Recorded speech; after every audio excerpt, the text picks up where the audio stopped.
wondering if there has been any research or data as to whether there should be differences in teaching girls versus boys, giving their maturity levels, their attention spans. Some of us heard this morning that 60% of women are attending college versus 40% of men. And should there be something done to make that more equal or not? And also, I would love to know what was the response of the Harvard professor to that email, because that must have been very educational to that student. Well, I think the boy-girl question, there was a wonderful panel yesterday talking about those issues. I don't know if anybody here wants to. I was there. Okay. Well, you were there too, weren't Yeah, you? go ahead. Yeah, we were all. Or we can share the question.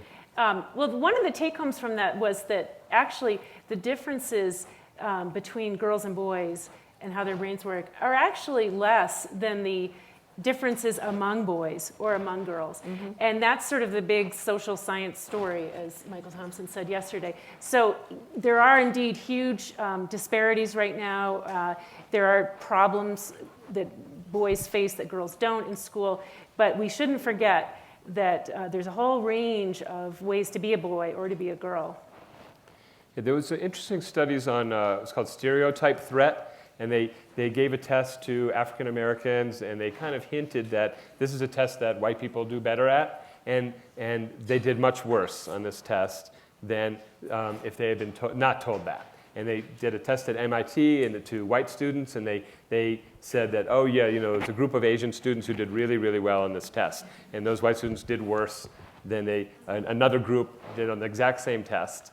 And this happens with boys and girls. So boys get the message, and it's subtle, but it's pervasive, that school is for girls. Boys are the ones getting in trouble. There's some boys at the very top, but there's a lot of boys who are the ones getting in trouble. And so we have to do something about that. And actually, in our studies, the Families and Work Institute, the organization that I had, does ongoing nationally representative studies of the U.S. workforce. And lately, I've been worrying a lot more about men than I have been worrying about women. There are a lot of things to worry about women, don't get me wrong. But men's health has declined. Men are now facing more conflict than, tension in managing their work and family life than women are, for a whole variety of reasons that I could talk about.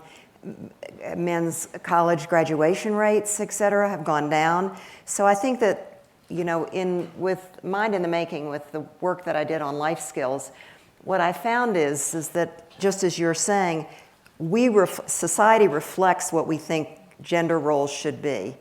And sometimes those are really not helpful. A lot of times they're not helpful.